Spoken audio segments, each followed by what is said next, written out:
ഞാൻ ആക്ച്വലി ഒരു റിപ്പീറ്റർ ആയിട്ടാണ് ഞാൻ ഇങ്ങോട്ട് വരുന്നത്. അതായത് ഇതിനു മുമ്പ് മറ്റൊരു ഇൻസ്റ്റിറ്റ്യൂട്ടിൽ ഞാൻ പഠിച്ചിരുന്നത്. OMR ഷീറ്റോ കാര്യങ്ങളോ അല്ലെങ്കിൽ ഒരു മൾട്ടിപ്പിൾ ചോയ്സ് ക്വസ്റ്റ്യൻ പോലും എങ്ങനെയാണെന്ന് കണ്ടിട്ടില്ലാണ്ടാണ് ഞാൻ ഇയർ ലിമിറ്റഡ് ടൈം കൊണ്ട് നമ്മൾ മാക്സിമം പഠിച്ചു തീർക്കാം. അതായത് ആദ്യം മറ്റൊരു ഇൻസ്റ്റിറ്റ്യൂട്ടിൽ റിപ്പീറ്റ് ചെയ്തിരുന്ന സമയത്ത് നമ്മൾ വിചാരിച്ച പോലെ സ്കോറിലേക്ക് നമുക്ക് എത്താൻ സാധിച്ചിരുന്നില്ല. അതിലെ മെയിൻ പ്രോബ്ലം ഇതാണ്, നമ്മൾ എന്ത് പഠിക്കണം എന്നുള്ളത് കറക്റ്റ് ഒരു സ്പെസിഫൈ ചെയ്ത് നമുക്ക് അറിയാൻ പറ്റില്ല. ആ ഒരു സാഹചര്യത്തിൽ ബെർലിനിലേക്ക് അങ്ങനെ. അപ്പോൾ ആ ഒരു സിറ്റുവേഷനിൽ എൻ്റെ ഒരു മൂത്ത കസിനുണ്ട്, മൂത്ത അങ്കിളിൻ്റെ മകൻ. പുള്ളിക്കാരൻ ഇവിടെ റിപ്പീറ്റ് ചെയ്തു, ആൾക്ക് അഡ്മിഷൻ കിട്ടി. ഇവിടെ വന്നപ്പോൾ നേരെ ഓപ്പോസിറ്റാണ്. ഇവിടെ നമുക്ക് അതിൻ്റെ കൂടെ തന്നെ നമുക്കൊരു കുറച്ചുകൂടെ സ്റ്റുഡൻറ്റ് ഫ്രണ്ട്ലി ഇൻട്രാക്ഷൻ ഉണ്ട്. ഈ പഠിപ്പിക്കുന്ന ടോപ്പിക്ക് മാത്രമല്ല, അതിൻ്റെ കൂടെ ഒരു കുറച്ചുകൂടെ നമുക്കൊരു ഇൻട്രസ്റ്റ് തോന്നാൻ വേണ്ടിയിട്ട് കുറച്ച് കാര്യങ്ങളൂടെ അങ്ങനെയാണ്. അപ്പോൾ ഒരു കുറച്ചുകൂടെ നമുക്ക് ഒരു ക്ലാസ് അട്രാക്റ്റീവ് ആയിട്ട് തോന്നും, ബോറിംഗ് ആവത്തില്ല. അപ്പോൾ കൂടുതൽ നമുക്കൊന്ന് ഇഷ്ടത്തോടെ പഠിക്കാൻ പറ്റും. ആ ഒരു വ്യത്യാസം. കഷ്ടപ്പെട്ട് പഠിക്കുക എന്നതിലുപരി ഇഷ്ടത്തോടെ എങ്ങനെ പഠിക്കാം എന്നുള്ളത് ബെർലിനിൽ നിന്ന് പഠിക്കുമ്പോൾ നമുക്ക് മനസ്സിലാവും. നമുക്ക് ഉറച്ച ഒരു വിശ്വാസത്തോടെ നമുക്ക് ചേർക്കാൻ പറ്റുന്നൊരു ഇൻസ്റ്റിറ്റ്യൂഷനാണ്. അതിൻ്റെ ഫലം കിട്ടും. എക്സാം ടെൻഷൻ ഫ്രീ ആയിട്ട് അറ്റൻഡ് ചെയ്യാൻ നോക്കാം. 2016 ബെർലിൻ സ്റ്റഡി സെൻറ്ററിലേക്ക് ഒരു വിദ്യാർത്ഥി എത്തുന്നു. നീറ്റ് എൻട്രൻസ് എക്സാമിൽ നല്ലൊരു സ്കോർ കരസ്ഥമാക്കണം, ഡോക്ടർ ആവണം എന്ന ഉറച്ച തീരുമാനത്തോടുകൂടി ആത്മവിശ്വാസത്തോടു കൂടിയിട്ടാണ് ആ വിദ്യാർത്ഥി ബെർലിനിലേക്ക് എത്തുന്നത്. അനുരാജ് എന്നാണ് ആ വിദ്യാർത്ഥിയുടെ പേര്. നിങ്ങളുടെ മുമ്പിൽ ഇരിപ്പുണ്ട്. വളരെ സന്തോഷത്തോടു കൂടിയിട്ടാണ് ഇന്ന് അനുരാജിൻ്റെ അമ്മയും ഒക്കെ ബെർലിനിൻ്റെ ക്യാമ്പസിലേക്ക് കടന്നു വന്നിരിക്കുന്നത്. അത് അവരുടെ രണ്ടുപേരുടെ മുഖത്തുണ്ട്. അപ്പോൾ 2016 ബെർലിനിലേക്ക് കടന്നു വന്ന അനുരാജ് ഇന്ന് ഡോക്ടർ അനുരാജായി മാറിയിരിക്കുകയാണ്. അതിന് പിന്നിൽ ഒരുപാട് കാര്യങ്ങൾ പറയാനുണ്ട്. കഷ്ടപ്പെട്ട് പഠിച്ച കാലഘട്ടത്തെക്കുറിച്ച് പറയാനുണ്ട്, കഷ്ടപ്പെട്ട് നല്ലൊരു സ്കോർ നേടിയ കാര്യത്തെക്കുറിച്ച് പറയാനുണ്ട്. അതുപോലെ തന്നെ ബെർലിൻ്റെ അതിൽ എത്രമാത്രം അനുരാജിനെ സ്വാധീനിച്ചു എന്നുള്ള കാര്യങ്ങൾ അനുരാജിന് പറയാനുണ്ട്. ആൻഡ് ഡോക്ടർ ആയതിനു ശേഷമുള്ള ജീവിതത്തെക്കുറിച്ച് അദ്ദേഹത്തിന് പറയാനുണ്ട്. അപ്പോൾ നമുക്ക് ചോദിക്കാം. അനുരാജ് സാർ നമസ്കാരം. ബെർലിൻ ഫാമിലിയിലേക്ക് ഒരുപാട് നാളുകൾക്ക് ശേഷം എത്തിയിരിക്കുകയാണ് അല്ലേ? ക്യാമ്പസിൽ വന്നു, എല്ലാവരെയൊക്കെ കണ്ടു. അതിന് ഒരുപാട് ഓർമ്മകളുള്ള ഒരിടമാണ് ബെർലിൻ സ്റ്റഡി സെൻറ്റർ.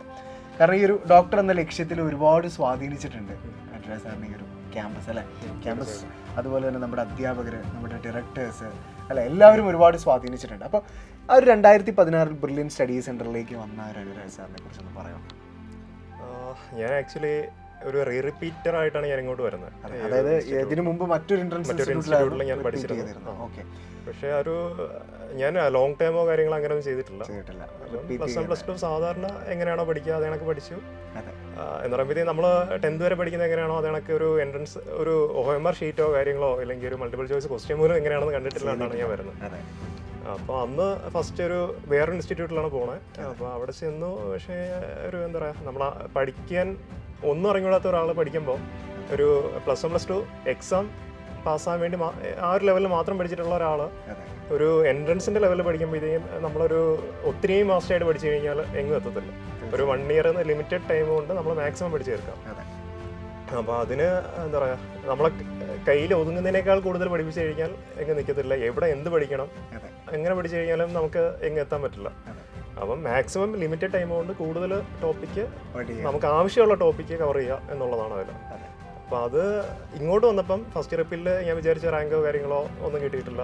കാര്യം ഈ ഇതാണ്, എവിടെ എന്ത് പഠിക്കണോ എന്നുള്ളത് അറിയില്ല. അതായത് ആദ്യം മറ്റൊരു ഇൻസ്റ്റിറ്റ്യൂട്ടിൽ റിപ്പീറ്റ് ചെയ്തിരുന്ന സമയത്ത് നമ്മൾ വിചാരിച്ച പോലെ സ്കോറിലേക്ക് നമുക്ക് എത്താൻ സാധിച്ചിരുന്നില്ല. അതിലെ മെയിൻ പ്രോബ്ലം ഇതാണ്, നമ്മൾ എന്ത് പഠിക്കണം എന്നുള്ളത് കറക്റ്റ് ഒരു സ്പെസിഫൈ ചെയ്ത് നമുക്ക് അറിയാൻ പറ്റില്ല. ഒരു ഓരോ ചാപ്റ്റർ എടുത്താലും എന്തൊക്കെയോ ടോപ്പിക്സ് പഠിപ്പിക്കുന്നു. അതിൽ പലതും നമുക്ക് ആവശ്യമുള്ളതുമല്ല. ഔട്ടർ സിലബസ് ഇഷ്ടംപോലെ ടോപ്പിക്ക് കയറി വരുന്നുണ്ട്. അപ്പോൾ അതേസമയം അത് കണ്ട ആ ഒരു പേടിയൊക്കെ ആയിട്ടാണ് അങ്ങനെ. അപ്പോൾ ആ ഒരു സിറ്റുവേഷനിൽ എൻ്റെ ഒരു മൂത്ത കസിനുണ്ട്, മൂത്ത അങ്കിളിൻ്റെ മകൻ. പുള്ളിക്കാരൻ ഇവിടെ റിപ്പീറ്റ് ചെയ്തു, ആൾക്ക് അഡ്മിഷൻ കിട്ടി. ആൾ മൂത്തോലി ക്യാമ്പസിൽ നിന്നാണ്, അങ്ങനെ കിട്ടി. അപ്പോൾ ചേട്ടൻ്റെ ഒരു ഒപ്പീനിയനും സജഷനും അതുപോലെ അങ്കിളിൻ്റെ ഒരു ഒപ്പീനിയനും സജഷനും ഒക്കെ വെച്ചിട്ടാണ് എന്നാൽ ഇവിടെ വന്ന് റിപ്പീറ്റ് ചെയ്യാം, ഒന്നുകൂടെ ട്രൈ ചെയ്ത് നോക്കാം എന്നുള്ളത് വന്നു. അങ്ങനെ ഇങ്ങോട്ട് വരികയാണ് ചെയ്തത്. പക്ഷെ ഇവിടെ വന്നപ്പോൾ നേരെ ഓപ്പോസിറ്റാണ്. എന്താ, നമുക്ക് ആവശ്യമുള്ള കാര്യങ്ങൾ എന്താ പറയുക, ഓരോ ചാപ്റ്ററും ഒരു ടീച്ചറോ അങ്ങനെ ഇവിടെ പഠിപ്പിക്കുക. ബേസ് മുതൽ വിദ്യാർത്ഥികളെ പഠിപ്പിച്ചു തരും. Yes. അതും നമുക്ക് സെലക്റ്റീവായിട്ട് നമുക്ക് ആവശ്യമുള്ള ഒരു കണ്ടന്റ് മാത്രം പഠിപ്പിക്കാം. അപ്പം പിന്നെ അതിലുള്ളതെന്ന് പറഞ്ഞാൽ ഒരു ഇവിടുത്തെ ആ ക്വസ്റ്റ്യൻ ബാങ്കിൽ തന്നെ ഒരു 40 ക്വസ്റ്റ്യനോളം ആണ് ഉണ്ടാവുക. ഏകദേശം ആ ഒരു ക്വസ്റ്റ്യൻ എല്ലാം വർക്കൗട്ട് ചെയ്ത് കഴിഞ്ഞാൽ നമുക്ക് അതിൽ നിന്ന് തന്നെ ബാക്കി ഏത് വന്നാലും വർക്കൗട്ട് ചെയ്യാൻ പറ്റും. അപ്പം അങ്ങനെ ഒരു പ്ലസ് പോയിന്റ് ഉണ്ട്. പിന്നെ ആവശ്യമുള്ള ലിമിറ്റ് ചെയ്തുള്ള ടോപ്പിക്ക് മാത്രം പഠിപ്പിക്കും. നമുക്ക് നീറ്റിന് ഡയറക്റ്റ് വരാൻ പോസിബിൾ ആയിട്ടുള്ള മേഖലയിലുള്ള ക്വസ്റ്റ്യൻസ് ആയിരിക്കാം. അപ്പം വളരെ കുറച്ച് കാര്യങ്ങൾ പഠിച്ചുകൊണ്ട് മാക്സിമം നമുക്ക് വർക്കൗട്ട് ചെയ്യാം. അപ്പോൾ അതിൽ നിന്ന് തന്നെ മാക്സിമം ക്വസ്റ്റ്യൻസ് സോൾവ് ഔട്ട് ചെയ്യാൻ പറ്റും. അപ്പം അങ്ങനെ ഒരു ബെനിഫിഷ്യൽ ആയിട്ട് തോന്നിയിട്ടുണ്ട്. അതുപോലെ തന്നെ ഒരു എൻട്രൻസ് ഇൻസ്റ്റിറ്റ്യൂട്ട് എന്ന് പറയുമ്പോൾ നമ്മുടെ മനസ്സിൽ ഇപ്പോൾ നേരത്തെ ആദ്യം പഠിച്ചിരുന്ന സ്ഥാപനത്തെ വെച്ച് നോക്കുമ്പോൾ ഒരു വിഷ്വൽ ഉണ്ടായിരുന്നു. അതിൽ നിന്ന് മാറി ഇതാ ബ്രില്യൻറ്റിലേക്ക് എത്തുകയാണ്, പാലായിൽ നമ്മുടെ ക്യാമ്പസിലേക്ക് എത്തുകയാണ്. അപ്പോൾ ഒരു ക്യാമ്പസ് ഒക്കെ കണ്ടപ്പോൾ, ഹോസ്റ്റലൊക്കെ കണ്ടപ്പോൾ എന്താ സിംഗിൾ വേർഡ് പറയാൻ ഉള്ളതെന്ന് പറയാൻ ഫ്രണ്ട്ലിയാണ്. ഫ്രണ്ട്ലിയാണ്. ആ ഒരു ഒറ്റ വേർഡാണ് അതിൽ പറയാനുള്ളത്. എക്സാക്ട്ലി. മറ്റിടത്തെന്ന് പറയുമ്പോൾ നേരത്തെ പഠിച്ച സ്ഥലത്ത് എന്ന് പറയുമ്പോഴത്തേക്കും നമ്മളിപ്പം വാർഡൻ ആണെങ്കിലും അല്ലെങ്കിൽ ഹോസ്റ്റലിലെ കാര്യമാണെങ്കിൽ വാർഡൻ. അപ്പോൾ നമുക്ക് പഠിക്കാൻ നമുക്ക് കംഫർട്ടബിൾ ആയുള്ള ടൈമോ കാര്യങ്ങളോ അല്ലെങ്കിൽ അങ്ങനെയൊക്കെ ഉണ്ടാവും. പക്ഷെ അവിടെ അവർ പറയുന്ന ടൈമിൽ നമ്മുടെ അടുത്ത് പഠിക്കാം. പലപ്പോഴും അവിടെ ഇരുന്ന് പഠിക്കുന്ന സമയത്ത് നമ്മൾ ഉറങ്ങി വീഴുകയായിരിക്കും ചെയ്യും. അപ്പം നമ്മളെ ടയർഡോ ഇല്ലെങ്കിൽ നമ്മളെ നമുക്ക് നല്ലൊരു മൂഡ് കയറി പഠിക്കാൻ തോന്നുന്ന ഒരു ടൈം ഉണ്ടാവും. അപ്പോൾ ആ ഒരു ടൈമിൽ നമുക്ക് ആ സമയത്ത് വേണം ഫെസിലിറ്റി പ്രൊവൈഡ് ചെയ്യട്ടെ. അപ്പോൾ ആ ഒരു ടൈം ഇവിടെ എന്ന് പറയുമ്പോൾ നമ്മളെ കംഫർട്ട് അനുസരിച്ചാണ്. നമുക്ക് പഠിക്കാൻ എപ്പോൾ തോന്നുന്നോ ആ സമയത്ത്, ഇപ്പം നൈറ്റ് മിഡ് നൈറ്റ് ഒക്കെ ആണെന്നുണ്ടെങ്കിൽ നമ്മൾ, എന്നെ സംബന്ധിച്ച് ഞാൻ അങ്ങനത്തെ ഒരു ആളാണ്. നൈറ്റാണ് കൂടുതലിരുന്ന് പഠിക്കുന്നത്, കൂടുതൽ ടൈം ഇരുന്ന് പഠിക്കുക. പകല് അത്ര ടൈം സ്പെൻഡ് ചെയ്യത്തില്ല.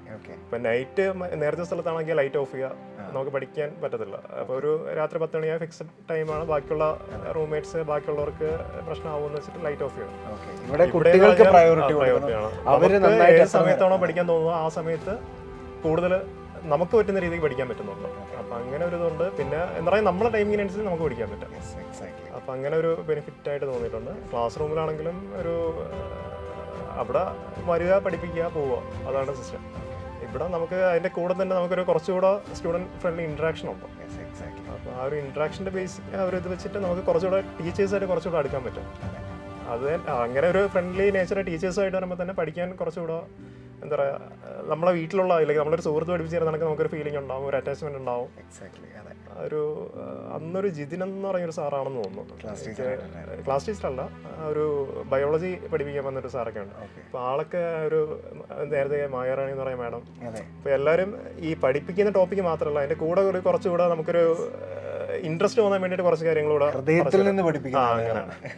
അപ്പോൾ ഒരു കുറച്ചുകൂടെ നമുക്ക് ഒരു ക്ലാസ് അട്രാക്റ്റീവ് ആയിട്ട് തോന്നും, ബോറിംഗ് ആവത്തില്ല. അപ്പോൾ കൂടുതൽ നമുക്കൊന്ന് ഇഷ്ടത്തോടെ പഠിക്കാൻ പറ്റും. ആ ഒരു വ്യത്യാസം. കഷ്ടപ്പെട്ട് പഠിക്കുക എന്നതിലുപരി ഇഷ്ടത്തോടെ എങ്ങനെ പഠിക്കാം എന്നുള്ളത് ബ്രില്യന്റിൽ നിന്ന് പഠിക്കുമ്പോൾ നമുക്ക് മനസ്സിലാവും. അപ്പോൾ തീർച്ചയായിട്ടും ഇവിടുത്തെ ഒരുപാട് ഫെസിലിറ്റീസ് ഒക്കെ അനുഭവിച്ചിട്ടുള്ള ഒരാളാണ് അല്ലെ. ബ്രില്യന്റിൽ നമുക്കറിയാം ഒരുപാട് ഫെസിലിറ്റികളുണ്ട്, ലൈബ്രറി ഉണ്ട്, അതുപോലെ തന്നെ പറയുകയാണെങ്കിൽ വിദ്യാർത്ഥികൾക്ക് വേണ്ട എല്ലാ ക്രമീകരണവും ഉണ്ട്, ഡൗട്ട് ക്ലിയറൻസ് ഫെസിലിറ്റി ഉണ്ട്. അപ്പോൾ അതിനെക്കുറിച്ചൊക്കെ പറയാനാണെങ്കിൽ ലൈബ്രറിയിൽ തന്നെ തുടങ്ങാം. അപ്പം നേരത്തെ സ്ഥലങ്ങളിലെന്ന് പറയുമ്പം ബേസിക്കലി എന്നെ സംബന്ധിച്ചെന്ന് പറയുമ്പോൾ ഒരു കമ്പാരിസൺ ആയിരിക്കും ഏറ്റവും ബെറ്റർ എന്ന് പറയുന്നത്. അതുകൊണ്ടാണ് ഞാൻ അങ്ങനെ പറയുന്നത്. നേരത്തെ പഠിച്ച ഇൻസ്റ്റിറ്റ്യൂട്ട് വെച്ച് നോക്കുമ്പോൾ ഇതെങ്ങനെയാണെന്ന് പറയുന്നതായിരിക്കും കുറച്ചുകൂടെ ബെറ്റർ. അപ്പോൾ നേരത്തെ ഇൻസ്റ്റിറ്റ്യൂട്ടിൽ നമ്മൾ പേ ചെയ്ത് എന്ന് പറയുമ്പോൾ എൻ്റെ കേസ് മാത്രമല്ല, ആരെടുത്താലും ഒരു നമ്മളെ കയ്യിലുള്ള പൈസയ്ക്ക് അനുസരിച്ച് നമ്മൾ ബുക്സ് മേടിക്കുക, പഠിക്കുക, അങ്ങനത്തെ ഒരു സിസ്റ്റമാണ്. ഇവിടെ എന്ന് പറയുമ്പോൾ നമുക്ക് ഫസ്റ്റ് പേ ചെയ്യുമ്പോൾ തന്നെ ഡെപ്പോസിറ്റ് ഒരു 1000 rupees സംതിങ് ആണെന്ന് തോന്നുന്നു. അപ്പോൾ ആ അത്ര എമൗണ്ട് മേടിച്ചു കഴിഞ്ഞാൽ ബാക്കി എന്താ പറയുക, ആ ഒരു പൈസയ്ക്ക് തന്നെ നമുക്ക് എത്ര ബുക്സ് വേണമെങ്കിലും നമുക്ക് ഇവിടെ നിന്ന് എടുക്കാം. ഒരു 3 ബുക്സ് നമുക്ക് അറ്റ് എ ടൈം അലോട്ട് ചെയ്യും. അപ്പോൾ നമുക്ക് അതിൽ നിന്ന് ഏത് ബുക്ക് വേണമെങ്കിലും ഒരു 3 ബുക്സ് നമുക്ക് അറ്റ് എ ടൈം എടുക്കുക, റെഫർ ചെയ്യുക, അത് കഴിയുമ്പോൾ അത് തിരിച്ച് റിട്ടേൺ ചെയ്യുക, അടുത്ത ബുക്ക് എടുക്കുക, പഠിക്കുക, അങ്ങനെ ഒരു ഫെസിലിറ്റി ഉണ്ട്. അപ്പം നമ്മുടെ കയ്യിൽ നിന്ന് വലിയ ഫിനാൻഷ്യലി ബാക്ക്ഗ്രൗണ്ട് ഇല്ലാത്ത ഒരാളെ സംബന്ധിച്ച് നല്ല ബെനിഫിഷ്യലാണ്. കാരണം നമ്മളെ കയ്യിൽ പൈസ മൊത്തം ബുക്സ് മേടിച്ച് സ്പെൻഡ് ചെയ്യേണ്ടി വരില്ല. ആ ഡെപ്പോസിറ്റ് നമുക്ക് തിരിച്ച് ഈ ബുക്ക് റിട്ടേൺ ചെയ്ത് ഇവിടെ പോകുന്ന ടൈം ആകുമ്പോൾ തിരിച്ച് കിട്ടുകയും ചെയ്യാം. അപ്പം ലൈബ്രറി നല്ലൊരു ബെനിഫിഷ്യൽ ആയിട്ടുള്ളൊരു കാര്യമാണ്. പിന്നെ എന്താ പറയുക, ഒരു മെയിൻ അത് തന്നെയാണ്. പിന്നെ ബാക്കിയുള്ള ഇപ്പോൾ വീട്ടിൽ വിളിക്കുന്ന കാര്യങ്ങളാണെങ്കിലും, ഇപ്പോൾ നേരത്തെ ഇൻസ്റ്റിറ്റ്യൂട്ടിലാണെങ്കിൽ കംപ്ലീറ്റ്ലി റെസ്ട്രിക്ട് ചെയ്യും. നമ്മൾ വീട്ടിൽ അത്രയും അറ്റാച്ച്ഡ് ആയിട്ട് പേരൻസുമായിട്ടൊക്കെ നിന്നിട്ട് ആദ്യമായിട്ടാണ് ഒരു ഇങ്ങനത്തെ ഒരു സെപ്പറേറ്റ് ചെയ്തിരിക്കുന്നത്. ആ ഒരു ടൈം ആകുമ്പോൾ തീർത്തും വീട്ടുകാരായിട്ടുള്ള കോൺടാക്റ്റ് എല്ലാം കട്ട് ഓഫ് ചെയ്ത് നമ്മൾ മിണ്ടാൻ പാടുള്ള, അവിടെ ഉള്ളവർ മാത്രമായിട്ട് അറ്റാച്ച് ചെയ്ത് പോവുക, ആഴ്ച ഒരു ദിവസം മാത്രം പേരൻസിനെ വിളിക്കുക, ഇങ്ങനെയൊക്കെ പറയുമ്പോൾ നമുക്ക് ഭയങ്കര ഒരു ഹോം സിക്നസ് നല്ല രീതിക്ക് എഫക്ട് ചെയ്യും. പക്ഷെ ഇവിടെ എന്ന് പറഞ്ഞാൽ മറ്റേ കോയിൻ ബോക്സോ അങ്ങനെയൊക്കെ ആ ടൈമിലുണ്ടായിരുന്നു. എന്ന് പറയുമ്പോൾ ആ ഒരു കോയിൻ ബോക്സ് കാര്യങ്ങളൊക്കെ ഉള്ളതുകൊണ്ട് തന്നെ നമുക്ക് പേരൻസ് ആയിട്ടുള്ള വലിയൊരു ഡിറ്റാച്ച്മെന്റ് വരുന്നില്ല. അപ്പം ഒരു ഫ്രീക്വൻ്റ് നമുക്കൊരു ഹോം സിക്ക് അടിക്കുന്ന സമയത്ത് അവരെ വിളിച്ചു കഴിഞ്ഞാൽ ആ ഒരു ഇത് മാറും. അപ്പം ബാക്കിയുള്ള സമയം നമുക്ക് ഫ്രീ ആയിട്ടിരുന്ന് പഠിക്കാൻ പറ്റും. മറ്റേ പറഞ്ഞാൽ പഠിക്കാനിരിക്കുന്ന സമയത്ത് നമുക്ക് വീട്ടിൽ അച്ഛൻ അമ്മ അങ്ങനത്തെ ഒരു തോട്ടുണ്ടാവും. അപ്പം അങ്ങനത്തെ ഒരു കാര്യങ്ങൾ വ്യത്യാസമുണ്ട്. പിന്നെ ആഹാരത്തിൻ്റെ ആണെങ്കിലും നമുക്ക് ഇഷ്ടമുള്ള ആഹാരം, ഏറ്റവും നല്ല ഫുഡ് ഹൈജീനിക്കാണ്, നല്ല ക്യാൻറ്റീനുണ്ട്. അപ്പോൾ അതൊരു നല്ല ബെനിഫിഷ്യലാണ്. മറ്റേന്ന് പറയുമ്പോൾ നമ്മൾ ആ ഉണ്ടാക്കി തരുന്ന ഫുഡിൻ്റെ ക്വാളിറ്റി ആണെങ്കിലും എല്ലാം വ്യത്യാസമാണ്. അന്നും അതെ ഇന്നും അതെ അങ്ങനെ തന്നെ തുടർന്നുകൊണ്ടിരിക്കും. ഞാനിപ്പോൾ വന്നപ്പോൾ കണ്ടായിരുന്നു ക്യാൻറ്റീൻ, ഞാൻ പോയി നോക്കിയിരുന്നു. അത് നല്ല ഏറ്റവും ബെസ്റ്റ് ഹൈജീനിക്കാണ്. ഇതുവരെയും അവിടെ നിന്ന് കഴിച്ചിട്ട് ആർക്കും ഞങ്ങളുടെ സമയത്ത് ആർക്കും പ്രശ്നമൊന്നും വന്നിട്ടില്ല. അപ്പോൾ അങ്ങനെ ഫുഡിൻ്റെ കാര്യത്തിലാണെങ്കിൽ നമുക്ക് ആവശ്യമുള്ള ഇഷ്ടമുള്ള ആഹാരം ലോ കോസ്റ്റിൽ മേടിച്ച് കഴിക്കാൻ പറ്റും. അപ്പം അങ്ങനെയുള്ളത് എല്ലാം ബെറ്ററാണ്. സ്വാഭാവികമായിട്ടും എൻട്രൻസ് റിപ്പീറ്റ് ചെയ്യുന്ന സമയത്ത് കുട്ടികളൊക്കെ നമുക്ക് പറഞ്ഞേക്കാം, എക്സാം ഒക്കെ അടുത്ത് വരുന്ന സമയത്ത് പ്രത്യേകിച്ച് കുറച്ച് ടെൻഷൻ അടിക്കാറുണ്ടെന്നൊക്കെ പറഞ്ഞു കേൾക്കാം. അപ്പോൾ ആ ഒരു സമയത്ത് സാറിന് ടെൻഷൻ ഉണ്ടായിരുന്നു. അപ്പോൾ അതിനെയൊക്കെ എങ്ങനെയാണ്? ഉണ്ടായിരുന്നു. റിപ്പീറ്റർ എന്ന നിലയ്ക്ക് ടെൻഷനുണ്ട്. കാര്യം എന്ന് പറഞ്ഞാൽ നമ്മൾ 2 വർഷമാണ് സ്വപ്നം നേടിയെടുക്കാൻ വേണ്ടി ലക്ഷ്യത്തെ ഉറച്ചു നിന്നുകൊണ്ട് നമ്മൾ മുന്നോട്ട് പോകണം. 2 വർഷം. അപ്പോൾ 2 വർഷം സ്പെൻഡ് ചെയ്ത് ആ എക്സാം ഒരു ഒറ്റ ദിവസത്തെ കാര്യമാണ്. അപ്പോൾ അതിൽ എന്തെങ്കിലും പറ്റി കഴിഞ്ഞാൽ അതിൻ്റെതായ ഒരു ടെൻഷനുണ്ട്. പിന്നെ അതിൽ എന്താ പറയുക, ഇപ്പം ചില ദിവസങ്ങളിൽ ടെൻഷനോ കാര്യങ്ങളൊക്കെ വന്നു കഴിഞ്ഞാൽ നമ്മളൊരു ഹോസ്റ്റലിലുള്ള റൂംമേറ്റ്സ് അല്ലെങ്കിൽ കൂടെ തൊട്ടടുത്ത റൂമിലുള്ള ഫ്രണ്ട്സ് നല്ല സപ്പോർട്ടീവ് ആണെന്നുണ്ടെങ്കിൽ ഒരു പരിധിവരെയും പ്രശ്നങ്ങളെല്ലാം മാറിക്കിട്ടും.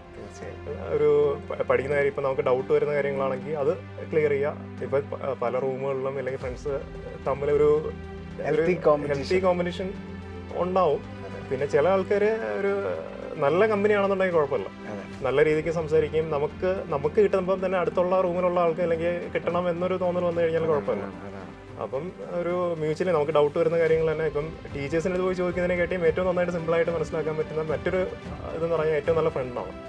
അപ്പോൾ എന്താ പറയുക, നന്നായിട്ട് ഒരു ഡൗട്ട് വന്നു കഴിഞ്ഞാൽ ചോദിച്ചാൽ പറഞ്ഞു തരാനും അല്ലെങ്കിൽ ഒരു ഡൗൺ ആയി പോണ സിറ്റുവേഷനിൽ നമ്മളൊക്കെ സപ്പോർട്ട് ചെയ്ത് നിൽക്കാൻ നല്ല ക്ലോസ് ഫ്രണ്ട്സ് ഉണ്ടെന്നുണ്ടെങ്കിൽ കുഴപ്പമില്ല.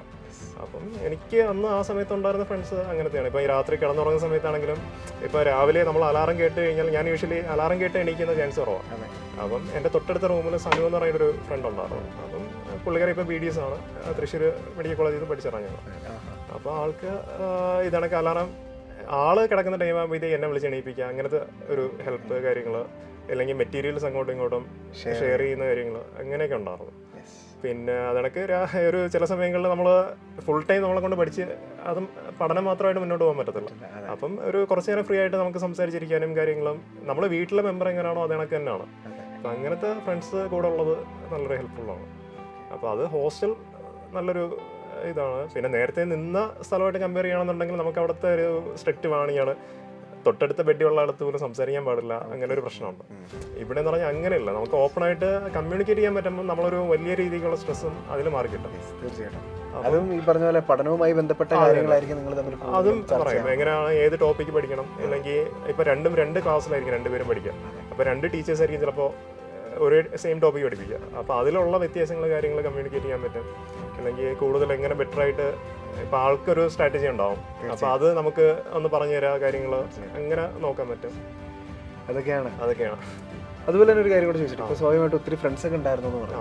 അപ്പോൾ അതിൽ നമുക്കറിയാവുന്ന ആ ഒരു ചുറ്റുവട്ടത്തുള്ള ഫ്രണ്ട്സൊക്കെ ഇപ്പോൾ എന്ത് ചെയ്യണം, അവരവരുടെ ലക്ഷ്യത്തിലേക്ക് എത്തിച്ചേർന്നു? ഞാൻ പഠിച്ചത് PKS മെഡിക്കൽ കോളേജിലാണ്. അവിടെ തന്നെ എൻ്റെ സെയിം ബാച്ചിൽ എൻ്റെ ഹോസ്റ്റലിൽ നിന്ന് തന്നെ ഒരാളുണ്ടായിരുന്നു. ഓക്കെ. പിന്നെ ആ PKS മെഡിക്കൽ കോളേജിൽ തന്നെ ഞങ്ങളുടെ ബാച്ചിൽ അധികം ആൾക്കാരും വന്നിട്ടുള്ളത് പല ബ്രില്യൻ്റിൽ നിന്നാണ്. അപ്പോൾ അത് ബാക്കിയുള്ളടത്തും വരുന്നില്ലെന്നല്ല, പക്ഷേ നമ്പേഴ്സ് വളരെ കുറവാണ്. പക്ഷെ ഭൂരിഭാഗം മെജോറിറ്റി വരുന്നത് ഇവിടെ നിന്നാണ്. ഇല്ലാന്നുണ്ടെങ്കിൽ ഇപ്പം സെന്റ് ആന്റണീസ് അങ്ങനെയൊക്കെ ഉള്ള സ്കൂളുകളിൽ ബ്രില്യന്റിന്റെ കോച്ചിങ് കിട്ടി പഠിച്ചു വരുന്ന, ലോങ് ടൈം ഒക്കെ പഠിച്ചു വരുന്ന ആൾക്കാരുണ്ട്. അപ്പം അങ്ങനെയുള്ള ഫ്രണ്ട്സ് ഇഷ്ടം പോലെ ഉണ്ട്. ഞങ്ങളുടെ ബാച്ചിൽ തന്നെ അങ്ങനെ ഉണ്ട്. അപ്പോൾ അത് ഒരു എന്താ പറയുക, മെജോറിറ്റി പേരും കിട്ടുന്നത് ഇവിടെ നിന്നാണ്. കാര്യം ഞാൻ നേരത്തെ പറഞ്ഞ കണക്ക് നമുക്ക് സെലക്റ്റീവ് ആയിട്ട് ആവശ്യമുള്ള കാര്യങ്ങൾ മാത്രം പഠിച്ച് കയറാൻ പറ്റുന്ന ഒരു സ്ഥലം ഇൻസ്റ്റിറ്റ്യൂട്ട് ബ്രില്യൻ്റാണ്. ഇപ്പോൾ ഇത് വലിയൊരു കാര്യമാണ്. കാരണം ഇന്ത്യയിൽ MBBS സീറ്റ് കരസ്ഥമാക്കിയിരിക്കുന്ന 90% ഓഫ് മലയാളി സ്റ്റുഡൻസും ഫ്രം ബ്രില്യൻ്റ് ആണ്. യെസ്, നമ്മൾ ഈ കോളേജുകളിലൊക്കെ വിസിറ്റ് നടത്തുന്ന സമയത്ത് ഫസ്റ്റ് ഇയേഴ്സിലൊക്കെ ഒരുപാട് വിദ്യാർത്ഥികൾ ഇങ്ങനെ കടന്നു വരുന്നൊരു കാഴ്ചയുണ്ട്. അത് ബ്രില്യൻ്റ് ഫാമിലിക്ക് നൽകുന്നത് വലിയൊരു ഇമ്പാക്റ്റാണ് ശരിക്കും പറഞ്ഞത്. ആൻഡ് അതുപോലെ തന്നെ ഒരു കാര്യം കൂടെ ഞാൻ ചോദിക്കുകയാണ്, സ്വാഭാവികമായിട്ടും ലക്ഷ്യത്തിൽ എത്തിച്ചേർന്നു അല്ലേ, MBBS ഡോക്ടർ എന്നൊരു ലക്ഷ്യത്തിലേക്ക് ഇപ്പോൾ എത്തിച്ചേർന്നു. അതിനു മുമ്പ് ഒരു MBBS സീറ്റ് കരസ്ഥമാക്കി ഒരു മെഡിക്കൽ കോളേജിലേക്ക് ചെല്ലുന്നൊരു രാജ്യമുണ്ട് അല്ലേ. ഡോക്ടർ അനുരാജ് എന്നുള്ളതിൻ്റെ ഒരു പ്രിപ്പറേഷൻ്റെ ആദ്യഘട്ടം ബ്രില്യൻറ്റിൽ നിന്ന് പാസ്സാവും, സെക്കൻഡ് ഘട്ടം നമ്മളൊരു മെഡിക്കൽ കോളേജിലേക്ക് എത്താണ്. അപ്പോൾ പഠിച്ച മെഡിക്കൽ കോളേജിനെ കുറിച്ച്, ക്യാമ്പസിനെ കുറിച്ച്, ആ ഒരു MBBS സ്റ്റുഡൻ്റ് ആയിട്ട് കടന്നു പോയ ആളുകളെ കുറിച്ചൊക്കെ ഒന്ന് പറയാം. ഒരു എന്താ പറയുക, പ്രൈവറ്റ് മെഡിക്കൽ കോളേജാണ്. നമ്മൾ യൂഷ്വലി ഗവൺമെൻറ് പഠിക്കുന്ന ഒരു സിറ്റുവേഷനും പ്രൈവറ്റും ഡിഫറെൻ്റ് ആണ്. ഗവൺമെൻറ് കുറേ കൂടെ എന്താ പറയുക ലിബറൽ ആയിരിക്കും, നമുക്ക് കുറേ കൂടെ ഒരു നമ്മുടേതായ രീതിക്ക് ജീവിക്കാൻ പറ്റുന്നൊരു സിറ്റുവേഷൻ ആയിരിക്കും. പ്രൈവറ്റ് എന്ന് പറയുമ്പോൾ കമ്പാരിറ്റീവ്ലി കുറേ കൂടെ നമ്മൾ എന്താ പറയുക ഒരു അക്കാഡമിക് ലൈഫ്, ക്ലിനിക്കൽ വ്യത്യാസമാണ്. അക്കാഡമിക് ലൈഫ് കുറച്ചുകൂടെ നമ്മൾ ഒരു എന്താ പറയുക നമ്മളെ സ്കൂൾ ലൈഫുമായിട്ട് കോറിലേറ്റ് ചെയ്യാൻ പറ്റുന്ന രീതിക്കാണ്. ഞാൻ പഠിച്ചത് PK Das institute of medical science എന്ന് പറഞ്ഞിട്ട് ഒറ്റപ്പാലം, ഷൊർണൂർ ആ ഭാഗത്താണ്, പാലക്കാട്. അപ്പം എന്താ പറയുക അവിടെ ചെല്ലുന്ന സമയത്താണെങ്കിലും നമ്മൾ ഈ ഒരു പ്രൈവറ്റ് മെഡിക്കൽ കോളേജ് എന്ന് പറയുമ്പോൾ നമ്മൾ ഉദ്ദേശിക്കുന്ന പോലെ ഒരു എന്താ പറയുക ഒരു ഭയങ്കര സ്ട്രിക്റ്റ് ആണ് കാര്യങ്ങൾ, അങ്ങനത്തെ ഒരു കൺസെപ്റ്റ് ആണുള്ളത്. പക്ഷേ മെഡിക്കൽ കോളേജ് അത്യാവശ്യം നല്ല ഫ്രണ്ട്ലി ആണ്, നമുക്ക് ആവശ്യത്തിനുള്ള ലിബറലായിട്ടുള്ള ഫ്രീഡവും കാര്യങ്ങളും എല്ലാം തരുന്ന കോളേജ് തന്നെയാണ്. പേഷ്യൻസിനാണെങ്കിലും വലിയ ബുദ്ധിമുട്ടില്ലാതെ നമ്മൾ ഈ പല ആശുപത്രികൾ മീൻസ് മെഡിക്കൽ കോളേജുകളും കണ്ടിട്ടുണ്ട്. ഈ പത്രത്തിലേക്ക് കാണുന്ന കണക്ക് പേഷ്യൻസ് ഇല്ല അല്ലെങ്കിൽ അടച്ചുപൂട്ടി ഇങ്ങനെയൊക്കെ പറഞ്ഞ് വാർത്തകൾ ഉണ്ട്. കണ്ണൂർ മെഡിക്കൽ കോളേജിൽ നിന്ന് അവിടെ നിന്ന് കുട്ടികളെ പറഞ്ഞു വിട്ട് പിന്നെ വേറെ സ്പ്ലിറ്റ് ആയി പോകണം, അങ്ങനത്തെയൊക്കെ സിറ്റുവേഷൻസ് കാണാറുണ്ട്. പക്ഷേ ഇവിടെ അത്യാവശ്യം കുഴപ്പമില്ലാണ്ട് പേഷ്യൻസും കാര്യങ്ങളെല്ലാം ഉണ്ട്. നമുക്ക് ആവശ്യത്തിന് എന്ന് പറഞ്ഞാൽ ഒരാൾക്ക് ഒരു MBBS ഗ്രാജുവേറ്റ് ലെവലിൽ പഠിക്കേണ്ട ആവശ്യത്തിനുള്ള പേഷ്യൻസ് ഉണ്ട്. അപ്പം അങ്ങനെ ഒരു ബെനിഫിഷ്യലാണ്. ഈ കോളേജിലെ ഡോക്ടേഴ്സ് അല്ലെങ്കിൽ ഫാക്കൽറ്റീസ് എന്ന് പറയുന്നതും PKS മെഡിക്കൽ കോളേജിൽ അത്യാവശ്യം നല്ല ഫ്രണ്ട്ലി ആണ്. നമുക്കൊരു എന്താ പറയുക, ഞാൻ ഈ ബ്രില്യൻ്റ് കേസ് പറഞ്ഞത് കണക്ക് തന്നെയാണ്, വെറുതെ വന്ന് കമ്മ്യൂണിക്കേറ്റ് മീൻസ് ക്ലാസ് എടുത്ത് പോണ ആ ഒരു ടൈപ്പ് അല്ല. ഒരു മെജോറിറ്റി ആൾക്കാരും, തീർത്തും ഞാൻ പറയത്തില്ല, റയർലി ഒരു 1-2 പേര് അല്ലാണ്ടും ഉണ്ടാവും, പക്ഷേ ഒരു മെജോറിറ്റി 90% കൂടുതൽ ആൾക്കാരും നമ്മളുമായിട്ട് നന്നായിട്ട് കമ്മ്യൂണിക്കേറ്റ് ചെയ്യുന്നതും നമുക്ക് ഈ നമ്മളെ ഈ നീറ്റിൻ്റെ ലെവലല്ല ടെൻഷൻ. അപ്പം MBBSന് കയറി കഴിഞ്ഞാൽ ലാസ്റ്റ് യൂണിവേഴ്സിറ്റിയുടെ ടൈം ആകുമ്പോൾ ഉറങ്ങാൻ പറ്റത്തില്ല, അത്രയ്ക്ക് ടെൻഷനായിരിക്കും. അപ്പോൾ ആ ഒരു ടൈമൊക്കെ ആകുമ്പോൾ ഈ ഡോക്ടേഴ്സ് നല്ല രീതിക്ക് ഹെൽപ്ഫുൾ ആയിരിക്കും. അത്യാവശ്യം നന്നായിട്ട് നമുക്ക് ഈവൻ അവരെ HOD ഒക്കെ റൂമിൽ വിളിച്ച് നമുക്ക് നന്നായിട്ട് കാര്യങ്ങൾ പറഞ്ഞു തരികയും സപ്പോർട്ട് ചെയ്യുകയും അങ്ങനെ നല്ല ഹെൽപ്ഫുള്ളാണ്. പിന്നെ ക്ലിനിക്കിൽ വരികയാണെങ്കിലും ഇപ്പം നമ്മളെ കൊണ്ട് തന്നെ അത്യാവശ്യം ഒരു പ്രൈവറ്റ് മെഡിക്കൽ കോളേജിൽ എന്ന് പറയുമ്പോൾ യൂഷ്വലി നമ്മൾ തിങ്ക് ചെയ്യുക ഇപ്പം ഓപ്പറേഷൻ തിയേറ്ററിലാണെങ്കിലും എല്ലാം നമുക്ക് കിട്ടത്തില്ല, മെയിൻ ഡോക്ടേഴ്സ് തന്നെ ചെയ്യും, അങ്ങനെയൊക്കെയാണ്. പക്ഷേ ഒരു കുറേ നല്ലൊരു മെജോറിറ്റി നമ്മളെ കൊണ്ട് ചെയ്യാൻ പറ്റുന്ന രീതിക്കുള്ള വർക്കുകൾ കാര്യങ്ങളെല്ലാം ചെയ്യാനുള്ള ഓപ്പർച്യൂണിറ്റി ഒരു പ്രൈവറ്റ് മെഡിക്കൽ കോളേജായിട്ടും ഞങ്ങൾക്ക് അവിടെ കിട്ടിയിട്ടുണ്ട്. അപ്പോൾ അതൊക്കെ നല്ല ഹെൽപ്ഫുള്ളാണ്. ഞാൻ അത് കഴിഞ്ഞിട്ട് വർക്ക് ചെയ്യാൻ കയറുന്ന സമയത്താണെങ്കിലും ഒരു എന്താ പറയുക ആ സമയത്ത് നമുക്ക് ട്രെയിൻ ചെയ്തിട്ടുള്ള കാര്യങ്ങൾ വെച്ചിട്ട് അത്യാവശ്യം നല്ല രീതിക്ക് ഒരു ക്ലിനിക്കൽ ലെവലിൽ എന്ന് വെച്ചാൽ OP ബേസിസ് അല്ല, ഒരു ക്ലിനിക്കൽ ലെവലിൽ നമുക്കിപ്പോൾ ചെറിയ പ്രൊസീജിയേഴ്സ് കാര്യങ്ങൾ ചെയ്യേണ്ടതെല്ലാം നമുക്ക് ചെയ്യാൻ പറ്റുന്നുണ്ട്. അപ്പോൾ അത്തരത്തിൽ നല്ല ഹെൽപ്ഫുള്ളാണ്. ഈവൻ ഇപ്പോഴും അവിടുത്തെ പല ഡോക്ടേഴ്സും, ഞാൻ പോയൊരു ക്ലിനിക്കിൽ അവിടുത്തെ ഒരു സുധീർ എന്ന് പറഞ്ഞിട്ടൊരു സാറുണ്ടായിരുന്നു. ഈവൻ ആ സാറ് ആ സമയത്ത് പോലും ആ ക്ലിനിക്കിൽ എന്നെ വിളിച്ചിട്ട് ഒരു കേസ് വന്നപ്പോൾ ഈ സാറ് വിളിച്ച് ഇതൂടെ എന്ന് വിളിച്ച് സാറ് വിളിച്ച് ചെയ്ത് കാര്യങ്ങളെല്ലാം കാണിച്ചു തന്നു, അതിനെക്കുറിച്ച് ബേസിക്കായിട്ട് ഒരു കാര്യം പറഞ്ഞു തന്നു. എന്നിട്ട് ആ ക്ലിനിക്കിൽ നിന്ന് തന്നെ സാറ് പോകണം. അപ്പോൾ അതിനൊക്കെ പല ഡോക്ടേഴ്സും ഇപ്പോഴും നമുക്ക് വർക്ക് ചെയ്യുന്ന സമയത്ത് എന്തെങ്കിലും ഡൗട്ട് കാര്യങ്ങളൊക്കെ വരുമ്പോഴത്തേക്ക് സാറിനെ വിളിച്ച് ചോദിക്കാൻ പറ്റുന്നുണ്ട്. ഈവൻ അവർ തന്നെ നമ്പർ തന്നിട്ടുണ്ട്, കോൺടാക്ട് ചെയ്യുക കാര്യങ്ങൾ പറഞ്ഞിട്ടുണ്ട്. അപ്പം എന്തായാലും MBBS ലെവലിൽ നമുക്ക് കംപ്ലീറ്റ്ലി പെർഫെക്റ്റ് ആയിരിക്കില്ല. അപ്പോൾ നമുക്കുള്ള ഡൗട്ടുകൾ ഇന്നും വിളിച്ച് ക്ലിയർ ചെയ്യാൻ ഒരു ഓപ്പർച്യൂണിറ്റി ആ ഡോക്ടേഴ്സ് തരുന്നുണ്ട്. ഇപ്പോൾ ആ ഡോക്ടേഴ്സും വർക്ക് ഓറിയൻറ്റഡ് മാത്രമാണെന്നുണ്ടെങ്കിൽ അവർ പഠിപ്പിക്കുക കഴിഞ്ഞ് അല്ലെങ്കിൽ ആ ഒരു സമയം കഴിഞ്ഞാൽ പിന്നെ അവർ ഇനി കോൺടാക്ട് ചെയ്യില്ല, ആ രീതിക്ക് പോകാം. പക്ഷേ ഇപ്പോഴും അവർ നമുക്കൊരു ഓപ്പർച്യൂണിറ്റി തരുന്നുണ്ട് പഠിക്കാനായിട്ടുള്ള, പിന്നെ ഹെൽപ്പ് ചെയ്യാനുള്ള ഒരു മെൻറ്റാലിറ്റി ഉണ്ട്. അത് നല്ല ഹെൽപ്ഫുള്ളായിട്ട് തോന്നിയിട്ടുണ്ട്. നമ്മൾ ഒത്തിരി സന്തോഷത്തോടുകൂടിയിട്ടാണ് ബെർലിനിലേക്ക് വന്നിരിക്കുന്നത്. ഇവിടെയുള്ള ഒരുപാട് പേരെ കണ്ടു, മാനോടൊപ്പം വന്നപ്പോൾ വലിയൊരു പ്രൗഡ് മൊമെൻ്റ് ആണ് നമുക്ക്, അല്ലേ? തീർച്ചയായിട്ടും അമ്മ നമ്മുടെ ബെർലിനിലേക്കൊക്കെ വന്ന ഒരു സമയം അനുരാജിനെയൊക്കെ അമ്മ ഒരുപാട് കണ്ടിട്ടുണ്ട്. അനുരാജിൻ്റെ ആ ഒരു സിറ്റുവേഷനിലൊക്കെ അമ്മ ഒരുപാട് കണ്ടിട്ടുണ്ട്. മാന് നല്ല നല്ല വാക്കുകൾ പറഞ്ഞു കൊടുത്തിട്ടുണ്ട്, അല്ലേ? അപ്പോൾ അമ്മ ബെർലിനിലേക്ക് ഏൽപ്പിച്ച അനുരാജിനെ കുറിച്ചൊക്കെ ഒന്ന് ഓർത്തെടുത്ത് പറയാം. അതെന്ന് പറഞ്ഞാൽ മോൻ ഇങ്ങനെ ഒരു പ്രൊഫഷനിൽ എത്തണം എന്ന് നമുക്ക് ആഗ്രഹം ഉണ്ടായിരുന്നു, ഡോക്ടർ ആവണം എന്നൊരു നല്ല ആഗ്രഹം ഉണ്ടായിരുന്നു. അപ്പം അതിന് നേരത്തെ പോയ ഒരു ഇൻസ്റ്റിറ്റ്യൂഷൻ പോലെ അല്ല, ഇവിടെ വന്നു കഴിഞ്ഞപ്പോഴത്തേക്ക് നമുക്ക് സമാധാനത്തോടെ നമുക്ക് വിധിച്ചിട്ടുണ്ടെങ്കിൽ കിട്ടും എന്നുള്ള ഒരു അവസ്ഥയിൽ നമുക്ക് വിശ്വസിച്ചിരിക്കാനായിരുന്നു. തീർച്ചയായിട്ടും, കാരണം മോൻ അത്ര ആത്മാർത്ഥമായിട്ട് ആഗ്രഹിച്ചു. ആ ആഗ്രഹത്തിന് റൈറ്റ് പ്ലേസ് ബ്രില്യൻ്റ് ആണെന്നുള്ളത് നമുക്ക് ബോധ്യപ്പെട്ടു. അതിന്റെ അടിസ്ഥാനത്തിൽ ബ്രില്യൻറ്റിലേക്ക് വന്നു. പിന്നീടുള്ള അനുരാജിന്റെ മാറ്റമൊക്കെ അവരോട് കണ്ടിട്ടില്ലേ?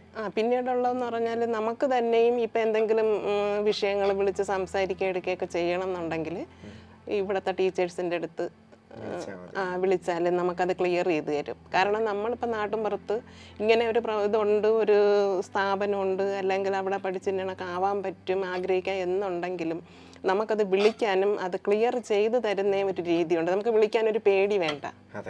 ഇവിടെ വിളിച്ചാൽ വിളിക്കാം, എന്ത് കാര്യമാണെങ്കിലും വിളിക്കാം, ക്ലിയർ ചെയ്ത് തരും. നമുക്ക് മനസ്സിന് സമാധാനം കിട്ടുന്ന തരത്തിലുള്ള. ബ്രില്യൻറ്റിനെ സംബന്ധിച്ചെന്ന് പറഞ്ഞാൽ ഒരു ക്ലാസ്സിൽ ഒരു മിസ് ഉണ്ടാവും. എന്ന് വെച്ചാൽ ഒരു ഹെഡ് മിസ് എല്ലാ സ്റ്റുഡൻസിനെ, ഈ ഒരു 80ഓളം സ്റ്റുഡൻസിനെ മോണിറ്റർ ചെയ്യാൻ വേണ്ടിയിട്ട് ഒരു മിസ് ഉണ്ടാവും. അപ്പോൾ ഡയറക്റ്റ് ആ മിസ്സിന് നമ്മളെ പേരൻസുമായിട്ടൊരു കമ്മ്യൂണിക്കേഷൻ ഉണ്ടാവും. അപ്പോൾ അതുകൊണ്ട് തന്നെ നമുക്ക് വീട്ടിലിപ്പോൾ നമ്മളെ പേരൻസും സ്റ്റുഡൻസും തമ്മിലുള്ള ഒരു മക്കളുമായിട്ടുള്ള കമ്മ്യൂണിക്കേഷനെ കാട്ടിയും അതിനോടൊപ്പം തന്നെ ഈ പേരൻസും മിസ്സും തമ്മിൽ ഒരു കമ്മ്യൂണിക്കേഷൻ ഉണ്ടാവും.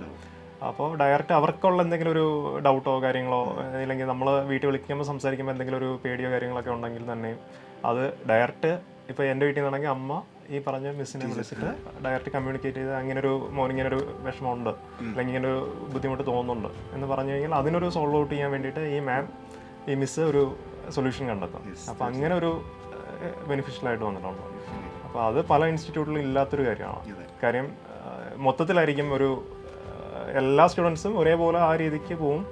ഒരു മോണിറ്റർ ചെയ്യാൻ വേണ്ടിയിട്ട് ഒരാളുണ്ടാവത്തില്ല. ഇൻഡിവിജ്വൽ ഒരു 80 പേർക്ക് ഒരു ക്ലാസ്സിന് ഒരു മോണിറ്റർ ചെയ്യാൻ വേണ്ടിയിട്ട് ഒരു മെൻറ്റർ ഉണ്ടാവും. അപ്പോൾ അത് പലയിടത്തും ഉണ്ടാവത്തില്ല. ഞങ്ങളുടെ ഈ പഠിച്ച മെഡിക്കൽ കോളേജിലും ഈ സെയിം ഒരു ഫെസിലിറ്റി ഉണ്ടായിരുന്നു. എന്ന് പറയുമ്പോൾ ഒരു എന്താ പറയുക, ടോട്ടൽ 150 പേരുള്ള ക്ലാസ്സാണ്. MBBS സ്റ്റുഡൻസിൻ്റെ 150 പേരുള്ള ബാച്ചാണ്. അപ്പോൾ 150 പേരെയും ഒരുമിച്ച് എന്തായാലും എല്ലാവർക്കും കൂടെ മോണിറ്റർ ചെയ്യാൻ പറ്റത്തില്ല. അപ്പോൾ അതിൽ ഒരു 20 സ്റ്റുഡൻസ് അല്ലെങ്കിൽ 25 സ്റ്റുഡൻസിന് ഒരു മെൻറ്റർ ആ രീതിക്ക്. അപ്പോൾ നമുക്ക് വീക്കിലി വൺസ് പോയി അവരുടെ അടുത്ത് കമ്മ്യൂണിക്കേറ്റ് ചെയ്യാം. ഈ പറഞ്ഞ മെൻറ്റർ അടുത്ത് പോയി കമ്മ്യൂണിക്കേറ്റ് ചെയ്യുക, കാര്യങ്ങൾ ചെയ്യുക. അല്ലെങ്കിൽ നമുക്ക് എന്തെങ്കിലും ഡൗട്ട് ഉണ്ടോ അങ്ങനെയാണെങ്കിൽ ചോദിക്കാം. അല്ലെങ്കിൽ നമുക്ക് കൂടുതൽ എന്തെങ്കിലും ക്ലാസ്സിനെ കുറിച്ച് എന്തെങ്കിലും വേണം അങ്ങനെ എന്തെങ്കിലുമൊക്കെ തോന്നുവാണെങ്കിൽ അത് പറയാൻ പറ്റും. അപ്പോൾ അതുപോലെ ആ ഒരു മെഡിക്കൽ കോളേജിൽ ചെയ്യുന്ന അതേ ഫെസിലിറ്റി ഇവിടെയും കിട്ടുന്നുണ്ട്. ഒരു മെൻറ്റർ എന്ന നിലയ്ക്ക് നമുക്കൊരു ആളെ കിട്ടുന്നുണ്ട്. അപ്പോൾ അത് നല്ല ഹെൽപ്ഫുള്ളാണ്. അതുപോലെ ഒരു കാര്യം കൂടെ ഞാൻ ചോദിച്ചോട്ടെ, ഇപ്പോൾ വരുന്ന വർഷങ്ങളിലൊക്കെ ബ്രില്യൻറ്റിലേക്ക് വരാൻ ആഗ്രഹിക്കുന്ന ഒരുപാട് വിദ്യാർത്ഥികളുണ്ട്, അവരുടെ മാതാപിതാക്കളുണ്ട്. അപ്പോൾ അമ്മയുടെ ഒരു എക്സ്പീരിയൻസിൽ നിന്ന് അമ്മയ്ക്ക് ഈ വർഷമൊക്കെ വരുന്ന മാതാപിതാക്കളോടൊക്കെ ബ്രില്യൻറ്റ് തിരഞ്ഞെടുക്കുന്നതിനെ കുറിച്ച് അമ്മയ്ക്ക് എന്താ പറയാനുള്ളത്?